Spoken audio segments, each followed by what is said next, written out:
supported us during the tough stretch ng puro losing streak namin.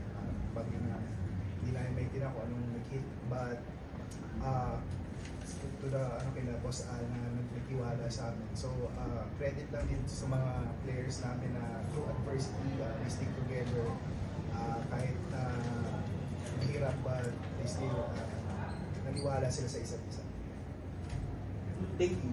First to college, you have 16 points, 16 rebounds, 1 block, 1 assist. So it's a very important win for you guys, especially that you're trying to remain in the final four race. So what can you say about your team's effort to bounce back after those 4 straight defeats?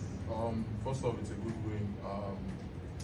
You know, it's I'll call this a momentum boost for us going into our other games, and you know, I'll give credit to my teammates and my coaches. You know, through the thick, tough times, you know, we stayed together in one unity, and you know, kudos to everyone for showing up today and you know doing our thing.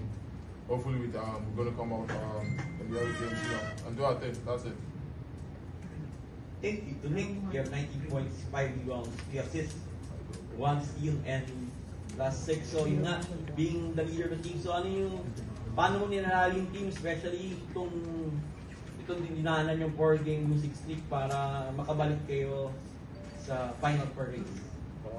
Ano lang talaga, yung ginagawa namin as a team, usap kami from coaches, players, tapos tulungan lang kami kung ano yung i-improve sa amin. Malaking bagay kasi yun sa amin kasi yung pagiging basketball player, hindi lang puro physical. Meron talagang dapat mentally ready and tough ka talaga. And also, yung spiritual, dapat di rin mawala yung tiwala mo sa confidence. Thank you. Okay, the floor is open for questions. Nick, pinag-uusapan natin throughout this kid yung paniniwala, yung tiwala nyo sa team.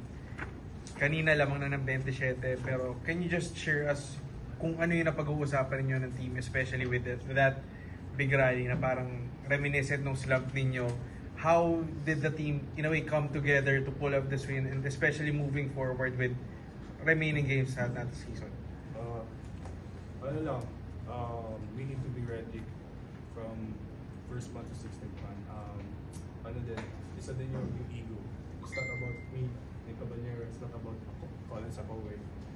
It's not Fort Skip Adliga, but parang, ano ba, we have a respect on one another. Even sa mga coaches din, that's how they mold us. That's how they believe in us na yun nga, mentally tough talaga yung nangyari sa amin for losing streak. Pero we still believe that we can. And sa lahat ng chances and opportunity, we just need to make sure that we will grab the opportunity.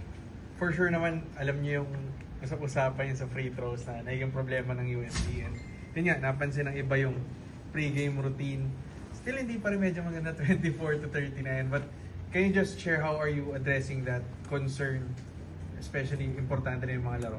Ano lang, kailangan lang namin to have trust. Like kung sino yung titira ng free throw, dapat we believe na we can make it. And ano din, of course, parang kahit this game nga, bababa nga yung percentage namin sa free throws.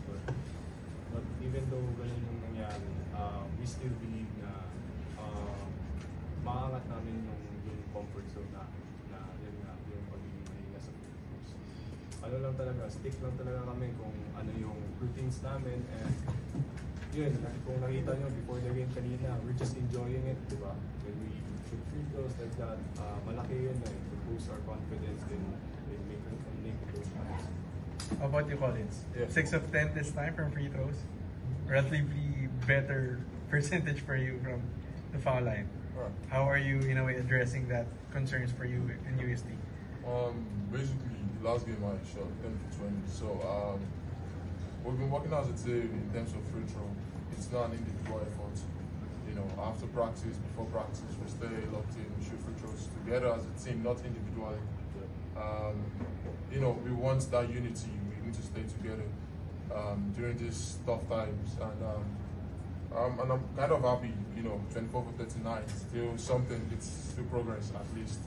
So, you know, coming to our other games, we'll keep working, hopefully get better from there. Coach, we keep talking about yung losing streak, but there were a lot of winnable games within that stretch. What was the difference now na kumbaga iba yung naging resulta kahit humabol din yung UE sa dulo? Siguro yung difference is yung especially willingness nila na yung endgame, especially Nick and take over si Nick. And of course yung lessons din na especially the Adamson game na nag-relax in the last few seconds. So and yung UP na winnable game, but sobrang sakit nung talo namin, but at the end of the day we just move on and we just as a collective group we just bounce back and magtiwala lang sa isa't isa.